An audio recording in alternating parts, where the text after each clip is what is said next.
No. So I think we'll go ahead and get started. Ely is right in the edge of the Boundary Waters, which means we have an incredible amount of dark sky. We're blessed with an incredible amount of dark sky and a lack of light pollution compared to a lot of the state or a lot of the country. And that makes a lot of our evening activities super special because we have stars, we have northern lights, we have things that you might not be able to see if you live in a more urban area. And that's really special. Today's presentation, or this morning's presentation for me, is nighttime navigation, specifically geared towards the Boundary Waters, though some of it may apply to other wilderness areas or outdoor activities that you might have elsewhere. So, an introduction. Traditional wilderness travel is from dawn till dusk. You might start at the sunrise, you might start in the middle of the day, but most folks are winding down, getting into a campsite about nighttime, where you're plugging in for an evening in the tent and enjoy time around the campfire. But what about the rest of the day? What does it take to be ready if by accident or intent you find yourself traveling after dark? What are the risks, rewards, traveling during the uncommon travel time? And so a lot of this presentation is going to be talking towards what are the challenges? What do you need to know to do this safely, or at least mitigate the risks? Wilderness always has risks and unexpected twists and turns that may turn into tragedy, even if you're completely prepared. But in nighttime travel, there's additional challenges, additional risks beyond your normal daytime wilderness travel. And we're going to be talking about some of those today. My personal connection to it is every trip ends in the dark. I have a group of guys going back to guiding with a number of them. And for some reason or another, whether it's us pushing our own personal boundaries, whether it's trying to travel as far as we can, whether it's just an uncommon love for it, it seems like every trip we take ends up in the dark, some way or the other. And because of that, I have an amusing number of stories of like, this is what nighttime travel looks like. But then those also come with a lot of lessons and takeaways that I'm able to apply for future trips. This picture, for instance, we're going to talk about this trip later. This is actually crossing 61 over by Grand Portage, but this is finishing our Voyager Challenge the year before last, which is paddling the length of the Boundary Waters from Crane to Superior. And our finish here was at 3 in the morning. And so there was a lot of nighttime travel involved in that trip.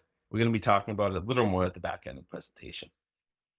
The presentation is going to include a lot of stories because the best way that I can have to present a lesson from wilderness travel is not to just take an academic approach to it, where I say, this is how it works, this is what I learned from it, but instead tell a story. Because for so many of us, wilderness comes with unpredictable circumstance, unpredictable lessons, and things that we can only really learn if we do it. Because from the academic level, you can kind of think about it, you can kind of talk about it, but doing it, especially in a place like the wilderness, which comes with so many unforeseen things, is really where those lessons come from. And so I'm going to be sharing some stories from my own personal experience and the lessons that I took away from them that you can apply to your own wilderness aspirations. And because of that, I have lots of experience with the full range of nighttime wilderness travel, from hiking, snowshoeing, canoeing every month of the year. And we'll get into some of that as well. So how do we get here? How do we end up finding ourselves traveling after sundown? Can't you plan around that? Shouldn't you plan around that? Nighttime wilderness travel can be accidental. It can be circumstantial. It can be something went wrong. I didn't find a campsite. I didn't measure how far I was actually going to travel. Or I was traveling slower than I expected. Maybe weather slowed down your trip and you found yourself accidentally, for some reason or another, traveling after sundown. It can be by choice. It can be a way to get more travel hours, a unique challenge or experience. You might be heading out intentionally to travel after the sun has gone down. And it comes with a variety of hardships that can be difficult to anticipate or plan for. Obviously, the big one, if you think about, if you're just guessing, what is the hardest part about traveling at night? It can be navigation challenges. So map reading, landmark spotting, and the use of navigation tools like compasses becomes more challenging because if you are traveling on a lake, for instance, a lot of us use some form of a canoe map when we're taking a Boundary Waters canoe trip. And I don't know about you, it's not super often that I find myself using a compass. For the most part, you can look at this lake map and by just spotting islands or spotting landmarks, you can kind of work your way through a lake without too much of your true uh, plot setting with a compass. But landmark spotting becomes really hard. If you can't see the far shoreline, it becomes a lot more challenging to navigate. And then things like using a compass becomes difficult because if you're going to use a headlamp to see your compass and your map, you've suddenly destroyed your ability to see landmarks until your eyes readjust. It's easier to get turned around or lost, so it's easier to find yourself in a back bay or someplace that you didn't anticipate because you just couldn't see the other options. Canoeing can be easier than hiking. Being out in an open lake is a lot easier to see a long distance, just like it is during daylight hours. It's easier to see further. And so in some ways, canoeing can be easier for nighttime travel than hiking or snowshoeing. Portaging risks come into play, so it's tougher to find portages in the first place. Um, where a portage trail, even a really well used portage trail, might be no more than 10 feet wide for that landing, it can be tough to spot when you're working your way down the shoreline. You think you know where you are, but even if you're only a quarter mile off, it could take you an hour to find it. Tougher to see your feet, which means it's easier to lose footing and by extension, easier to get injured, which is one of the risks involved. And things like wet foot landing become extra challenging. When you're playing with light glare and those sorts of things, it can be hard to find your way to the bottom of the lake bottom or to actually judge how deep water is. And then the winter twist. Winter adds other challenges like tough to spot bad ice. It can be really hard to decide is this ice actually safe or not in the dark, and noticeably falling temperatures. But the snowpack does help make nights feel much brighter. You get the reflection of light off of the snow surface. Um, it simply brightens the space. And because of that, it can make it easier to spot landmarks simply because you have a lake surface like this lake here, it's Daniels Lake over on the Gunflint. You have a much easier time seeing with that much snow than you would during the summer. So, stories to learn from. Most of this presentation is going to be going to specific wilderness stories. So, what did I do? I might have done something wrong. I might have done something uh, that was a complete unexpected circumstance for me. But the lesson that I was able to take away from that is something that I can apply to future trips. So for all of you, whether you've taken one canoe trip, whether you've taken hundreds of canoe trips or snowshoe trips or ski trips, you know more now than you did at your first trip. And that is the experience you get to bring into your future adventures, which allows you hopefully to make those adventures more worth your while, more like you're dreaming about. Because for most of us, these adventures are not our everyday. They are a step away from every day. And we want those adventures, we want those trips, we want that time in the wilderness to be everything we dream about it to be. And that doesn't mean it goes the way we want it to, right? Some of the best trips I've had, some of the best trips you've had are those unexpected moments that went entirely awry from what I expected them to be.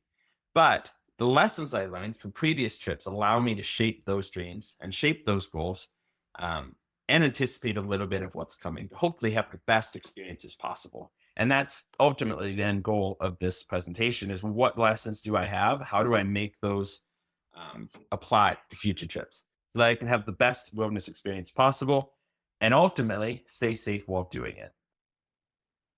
So each story of nighttime travel comes with new lessons. Some of those are expected, but experiencing it adds new perspectives.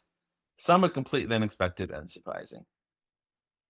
Evening excursions. So this is less a specific story and more just when do I travel at night most often? Um, the most common time for me to just be like nighttime traveling is just going out for an evening excursion from a campsite, whether that's going out to fish or look at the stars or look at the northern lights. Um, it's a semi-common occurrence. Evening adventures, just like you've set up in your Boundary Waters campsite. You're in for the night. Your tent is up. Your campfire has been made and put out before you leave. But it's an easy chance to just get out and travel without needing to hit a portage, without needing to really navigate that far from camp. These are the simplest evening excursions.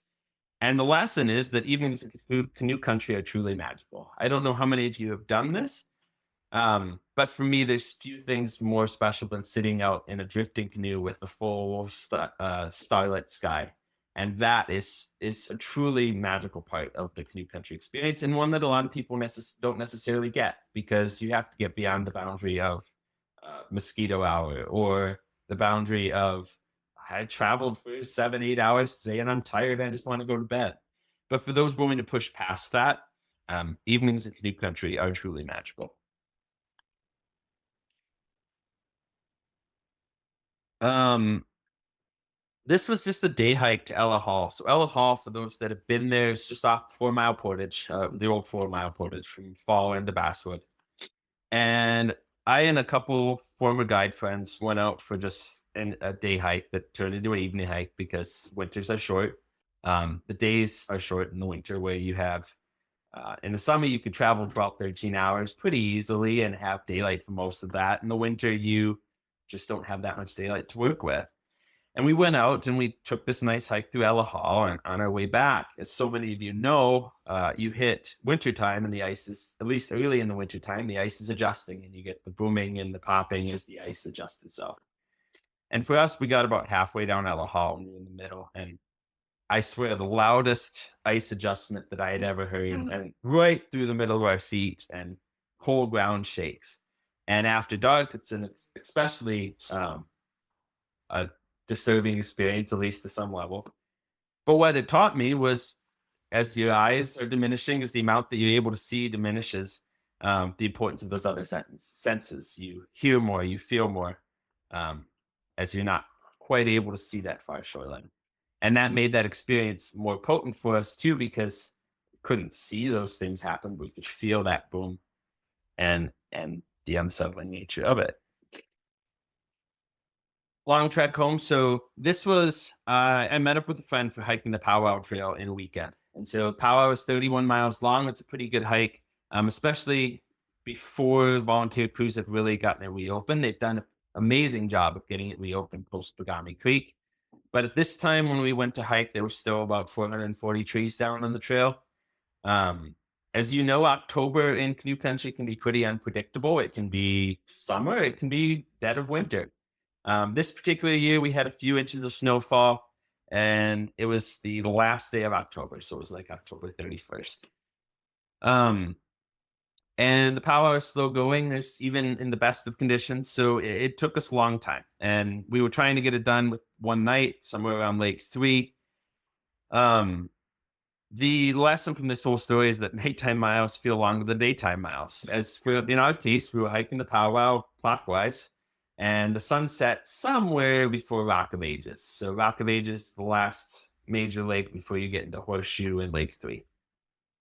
And Rock of Ages, the sun is down all the way, and snow starts to fly. Visibility is not very good. We're moving pretty slow, and the inevitable happens. I step in a hole. And in stepping in the hole, I sprained my left ankle. So it was a light upper ankle sprain, which is nice. At least that doesn't come with stability issues. But basically, heel goes in the hole, toes pop up, and sprain an upper ankle. Well, you're at Lake 3. I have 15 plus miles to get out from there. We go to sleep at Lake 3. Weather's pretty awful. It was 20-mile-per-hour wind type evening. And so the next day we're hiking out, continuing our clockwise, and the sun sets somewhere about 7 miles from the exit. So we're going to be having a fairly long amount of time of hiking in the dark, on an injury nonetheless. Um, and that night just dragged on and on and on. And it's amazing how much um, nighttime travel changes the perception of those miles, because it might be 7 miles, which in a perfect day, perfect conditions, maybe you hike that in 3 hours, a little bit over. But it went, I mean, we didn't finish till 11 p.m. So It was a full headlamp walk. yeah, so very headlamp walk. And even with, I mean, there was a beautiful full moonrise over the Beaver Pond at night, and it was gorgeous in that regard. But I just remember how long that night felt. And that's part of remembering that nighttime travel, the perception is so much of the wilderness experience. It's, even if it's something like weather, not even nighttime travel, it's something like weather or something like um, even portages. Like I talked to groups about this, where it's amazing how long the last portage of the day can feel. And it's all because of circumstance. But that was one of those amazing lessons that I've been able to apply. Another one. Evening started with a new trip from Clearwater. So I worked at an outfitter off the Gunflint first summer when guide season shut down during COVID. Um, the way our time off worked is we'd get off midway through the afternoon. We'd be back on at lunch the next day. And so if you wanted to fit in a wilderness trip, you kind of had to leave at nighttime. And for us, we left from Clearwater, portaged over into West Pike here, and then we had to find a campsite. Finding a campsite during the daylight is easy as, well, I see that there's a red tent in that campsite. I know somebody's there. I'm going to go to the next one. Becomes tougher after sundown because how do you know that somebody's in that campsite? Well, there's this wonderful window for the first couple hours after sundown where people are having a campfire or making dinner, and so you see headlamps. And so for us, we were able to work our way down that way. Well, there's a headlamp in that campsite. There's a headlamp in that campsite. We finally found one without a headlamp in it. And so you're kind of peeking in and making sure there's not a canoe in it and that sort of thing. And so we were able to find a campsite. But it is a big challenge if you're pushing later at night to find a campsite that isn't occupied because none of us want somebody walking into a campsite in the middle of the night looking for an open site. And so finding the way to balance that with respect to try to find those campsites early enough that you aren't disturbing someone else in the experience. Because one of the cardinal rules, at least from my mindset, is whether it's noise, whether it's the way I honor, leave no trace, whatever it is, I want my wellness experience not to change your wellness experience. These are special times for all of us. People come from all over the country to have their 1 week in canoe country. And I don't want to screw that up because I was traveling at night and now during. And so balancing the physical hard skills of nighttime travel with the soft skills of how do you respect other people's experience. And we'll talk about that a little bit more later on because there's an amusing story about that. I think that's changed though. I mean, there's almost not a little experience. Yeah. So, Well, and it's weird, right? Like there is days in the wilderness that I'm on a lake that it feels like should be packed, and then nobody's there. And then the next week I'm on a lake that is fairly remote and it's full. And so I don't know about you, it's hard to like truly predict when something's going to be busy. Um, and there's a lot of folks staying really close to an entry point too. Um, and so it is this weird give and take of like, I know I've had really cool wilderness experiences in the Boundary Waters where I haven't seen a soul for 3 days or 4 days or 5 days. And then others where it felt like I couldn't find a campsite for me. I was going before you were born. Yeah. And it's different. It's just Yeah. because I mean, there's common courtesy when people go by and you say, oh, maybe that one's over there. We went to Quantico right after COVID. Oh my, we never saw occupy Yeah. 10 days. I think we saw 3 groups of people. Yeah. And it's just, and that's kind of the double-edged sword too, right? Of like, I want people to love this because the more people that love this, the more people that care about this. That's a good thing, but you can love it to death too. And then it's a complicated discussion too, but yeah, I don't know. It's a hard one. It's really a hard one. Um, just a fast one. I do a winter trip with a group of guys, and we did evening start on this winter trip. Um, I hadn't set my sled up well for success. It was getting stuck to the ice pretty easily, and my group ended up leaving me behind because they said he knows what he's doing. He's probably just walking slow. What it turned into was me walking by myself for a couple miles and eventually having to carry gear to portage. Little did I know I got COVID the next day and at 20 below, which is miserable in itself. But it was a poignant reminder to me of the importance of sticking together as a group during nighttime travel. I had led all sorts of different groups of youth on trips, and you'd have those kids that fell back on a portage because they, for whatever reason, but it had been a long time since it had been me. And so it was this nice illustration of like, yeah, it doesn't feel good to be left behind, but more than that, it's actually a risk. And so the importance of sticking with your group, because it is harder to find your group again at nighttime. Flying by instrument. So the tough thing about nighttime travel is a lot of it is you are traveling by instrument, for lack of a better term, where you are trying to find your way without necessarily seeing your way down the lake. So this was a trip in November, a canoe trip in November. First day had been pretty nice. We had some snow flurries, but had open ice, open lake for almost the entire thing, almost no ice. Camped in this lovely site on Cherokee, no other groups around. And we got complacent, which means we slept in.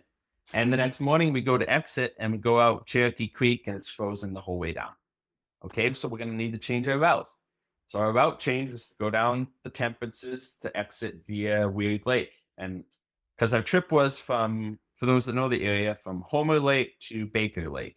So it was a loop kind of cutting across a few different common routes. And so we went to exit down from the Temperances and the beaver pond was completely frozen over, but we said, well, Weird Lake beyond might not be. So we spent an hour and a half to break our way through the beaver pond. Winter trips are amusing. Winter canoe trips are amusing because there's a time of the year from that October to November where the lakes are starting to ice up, especially in smaller water. And there's this delicate middle ground where you go from ice is thin enough to break to ice is not thin enough to break, but not thick enough to stand on. And then ice is thick enough to stand on. And that middle ground is really hard. But we got to the beaver pond and Weird Lake completely frozen over. So what that means is we need to turn back and exit a different way. Our car is at Homer. We weren't going to go all the way back there, but we could go back to Brule and walk to Homer. That's not so bad. The importance of knowing the alternate routes and being prepared for unexpected nighttime travel. So in the daylight, it's important too to know your map well enough to know this is where I'm planning on going, but because somebody got hurt, because I ran out of time, because of whatever, I know the routes well enough to go someplace else.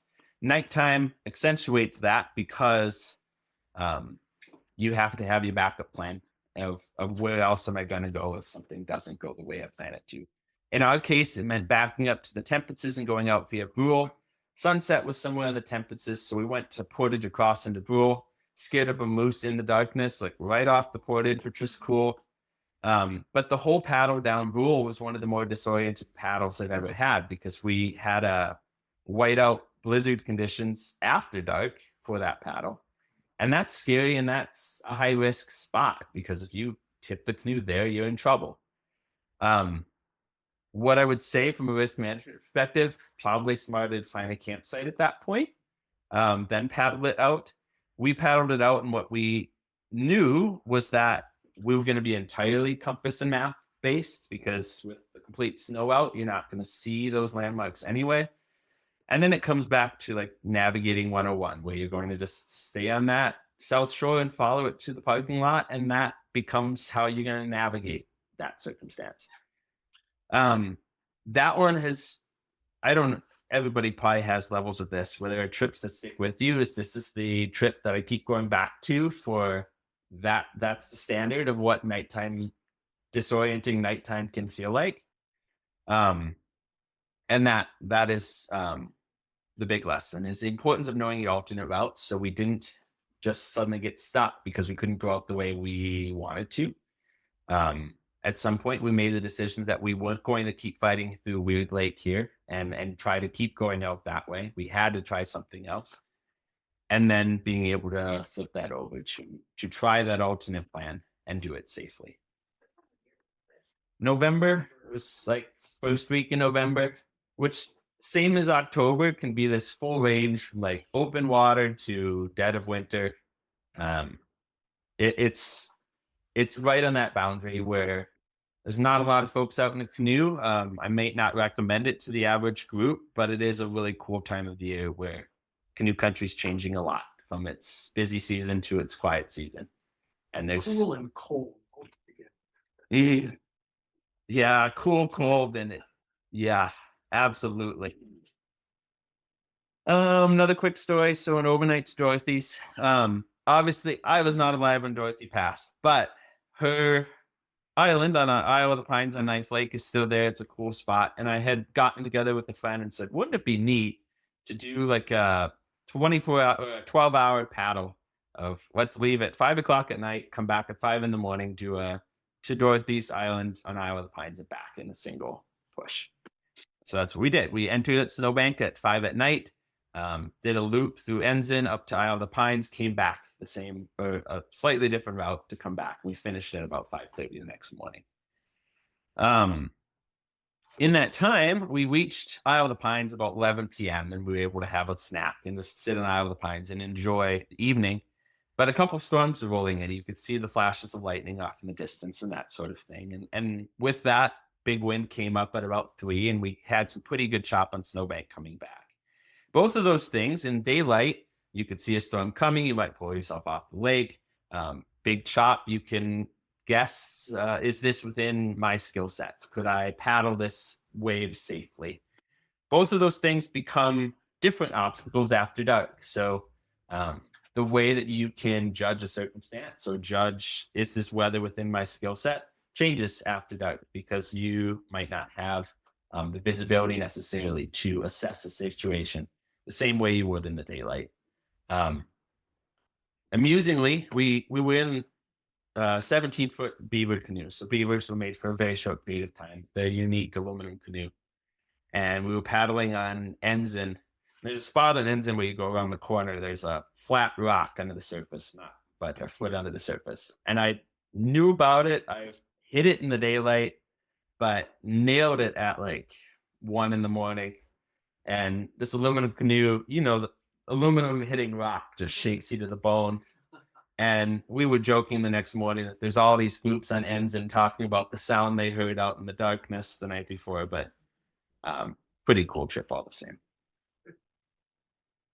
Individual risk. So solo nighttime brings in a whole nother level of risk and risk assessment. This is not a story I should be particularly proud of. It's actually pretty dumb.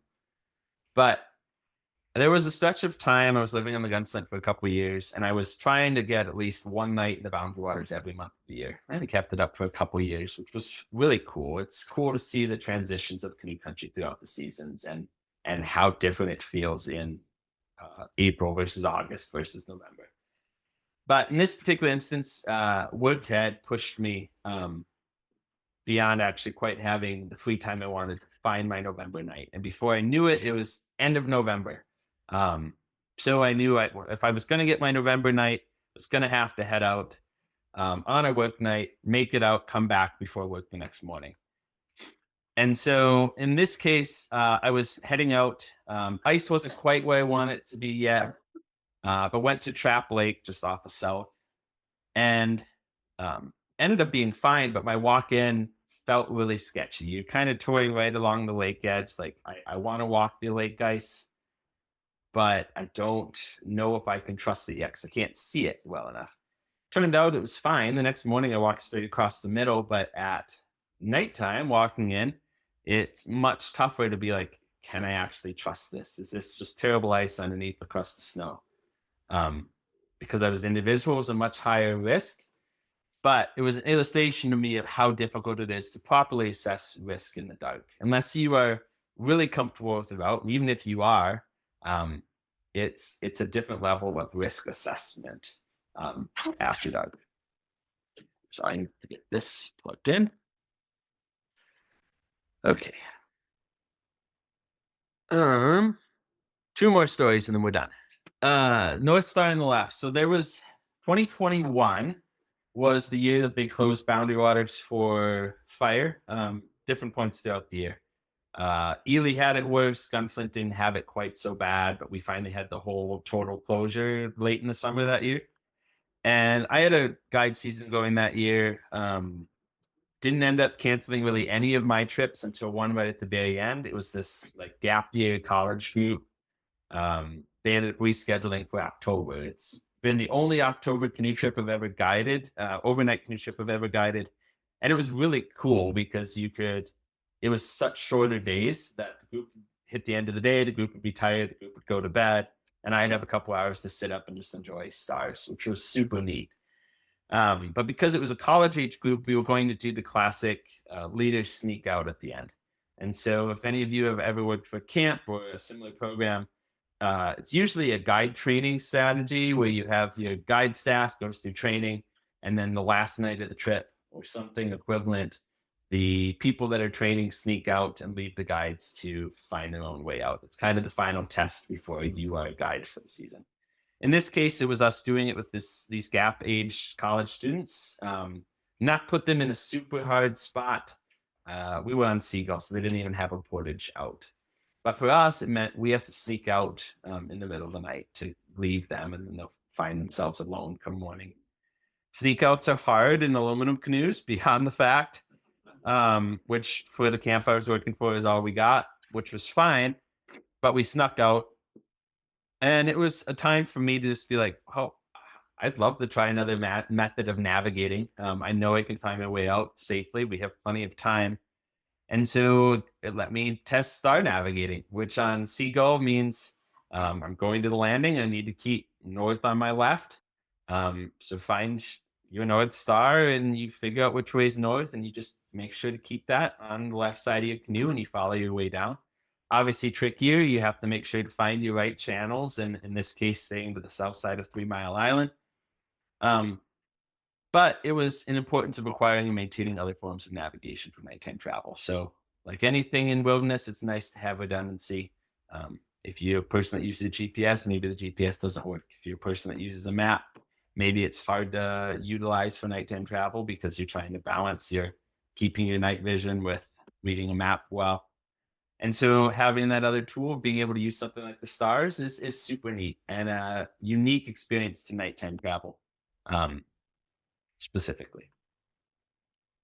Final story is 90 hours of consistent travel. So I mentioned the Voyager Challenge earlier. So that was there's a group called Water Tribe in Minnesota that does these challenges every year as a larger group. Some of the best paddlers in the state of Minnesota. But they do the Kruger Challenge, which is from I Falls to Superior. They do Voyager Challenge, which is Crane Lake to Superior, and then Superiority Complex, which is just Moose Lake to Superior. The really hardcore paddlers are doing these in like super fast pushes where they're maintaining 4 mile per hour, 4.5 mile per hour paddle speeds, and only sleeping a couple hours here and there. For my group, we were less about how fast we can go and more about an endurance challenge of like, can we do this in a nonstop 3-person sleep rotation where you have 2 people paddling, 1 sleeping, and you just keep it going for the whole run? Which is fun and amusing in its own sort of thing. Um, Sorry, let's figure out where this went. But anyway, the uh, the fun thing for us, so we outfitted a canoe and then we started on Crane Lake, and the hardest part about that for me anyway is that there's this long distance where if you're going to set up your own shuttle, it's a long way from Grand Portage to Crane Lake, and so you have a lot of prep work to do, and with minimal time off, you're trying to do uh, whatever you can to set that up for success. But so for us, we started on a fairly small amount of sleep, which is what 3 hours of sleep before a big push like this is tough. But what was cool is, especially doing this transitioning into fall, is that left us with a lot of nighttime travel. Um, at a time of the year where there's a full moon, so it was a really unique and special time to be traveling that way. We'd have like half a Loch LaCroix in the dark, where you're just working your way island to island and enjoying things like stopping by pictograph sets at 2 in the morning. And it's such a unique and special time to be traveling that way, encountering northern lights. And then finishing with the Grand, we hit the Grand Portage at like 8 p.m. And so the entire length of the Grand Portage was that night. Um, and cool challenge, cool physical challenge, cool to be able to push yourself, but specifically nighttime travel. Um, One, it's amazing how long the nights are, amazing how much it adds to navigational challenges, but amazing amount of beauty of encountering a place like the Boundary Waters. after hours and a time few people are.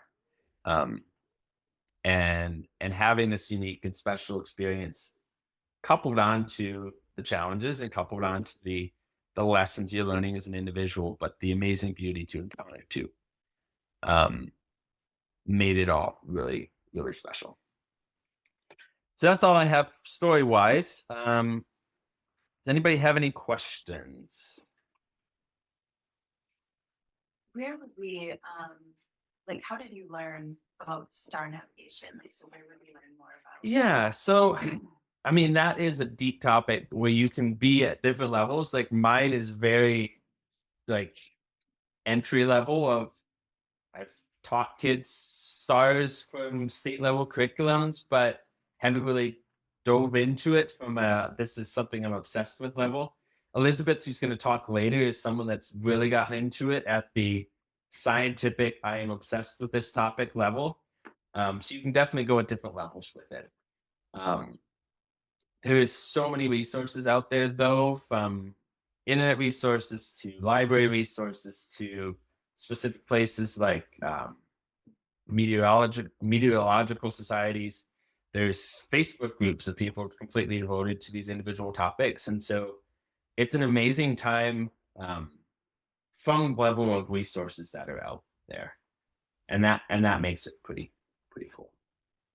Tricky part is you have to know, because stars are moving, of course. Yeah. The North Star stays in the north, so that one's easier to navigate by. But Yeah, and obviously you apply that differently if you are, oh, I'm suddenly doing nighttime navigation in Argentina. Well, that's going to be very different than what we have here. But yeah. but it is cool, unique. Yeah. Besides the moose, have you ever encountered any other nocturnal creatures? Oh, there were. I mean, it's funny. There are funny how threatening things seem in the middle of the night, like. Sounds like Or foxes have this incredible ability to sneak up like right here without you hearing them. It's been like 3 or 4 times for me that I turn a headlamp and it is right there. There was a time this last fall, Isle Royale, my wife and I were sitting on a rock enjoying the stars, like on one of the interior lakes in Isle Royale. And I sort of see out of my peripheral this shadow, like on the rock, like 3 feet from me. Turn a headlamp, the fox is right there.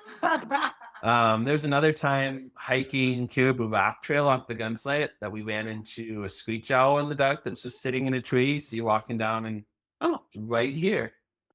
So those are really cool. On the flip side, things like finding fresh mountain lion scat out west or stepping over an elk leg in the dark shakes you a little bit more. But it's all neat. It's a different perspective, and obviously there's some risk management there too. Like people might not go for a night hike in the African bush too often, but here in Minnesota, it's mostly just like unique encounters. Too. When you describe night, there's such a big difference. Right. I mean, because to be honest, on a really nice moonlit night, it's almost bright as daylight. it ain't that much different. Right. That was the cool thing with the Voyager challenge too. It was full moon, where it's pretty similar to daytime. This I saw some of you fellas doing cross sag. It was so windy. Yeah. Well, and that was a trip we had like 48 hours of wind for the start of the trip. And my buddy, we know better, but he went to like shove the canoe off of a rock on Loch LaCroix, and for whatever reason, the gun will pour out from. Your story is written, isn't it? Yeah. Yeah, I read your story. Pour out from like the bow back to the first thwart, maybe just past. Yeah. And we're sitting there like, it's the first day of the trip. We're gonna have to call this at Basswood. It was a rented Winona canoe. Yeah, we're gonna have to go. It was a rented North Star. I'm gonna have to go beg Pat Sapp to forgive us. But we did like this paracord tie off with the thwart to tie it down to the seat and get to Basswood and Big Chop and port canoes through this. But you manage, and didn't end up being too big of a deal other than a little sketchy on portages and big crossings. But Who had the sore feet at the all of us, but I was running rough because of poor water management. you should take off your shoes more often than we were at the end, but you get tired and it gets hard to take shoes off. Didn't take them off from Gunflint to the end, and peace. We just started. How is the third person? We slept great. I mean, that's why we rented a canoe. For people that have, between the three of us, we own 8 or 9 canoes. So it felt like we shouldn't have to rent one, but we rented the Northwind 20, which is like a 23-foot canoe. And then you have a full 6 feet to lay down and put everything in a bivy sack and like stay dry-ish. And it's a pretty dry hull to begin with. It's not a racing hull. Slept pretty well. And amazing how well you sleep when you've been up for 21 hours too. But yeah. Anything else? Oh, sorry. Folks online said, please repeat the question. Sorry about that. I'll try to repeat others if they come up. No, they didn't. They had asked if I could repeat questions. There was the question about night. There's a big scope of what nighttime feels like. And then there was a question about wildlife encounters and a question about where to learn about star navigation. Well, thank you all for being here. For other Ely events coming up, we have a movie night next week. Leaving a Trace of World Fantastic. We're showing on Tuesday. And the week after, I have a presentation on is it possible to visit every lake in the Boundary Waters in a lifetime. Ely Winter Festival is coming up in February, as is Voyager Boreal Stargazing Week, which has events throughout the state. Here at Ely, we'll be having, we're getting posters up today, but we'll be having a full day of Dark Sky documentaries here, and then another snowshoe hike with the Forest Service that night on February 14th, I believe. So lots of cool things coming up. Thank you all for being here. Enjoy the rest of Ely Dark Sky. Lots of cool stuff going on today, and I'll probably see you in some of them.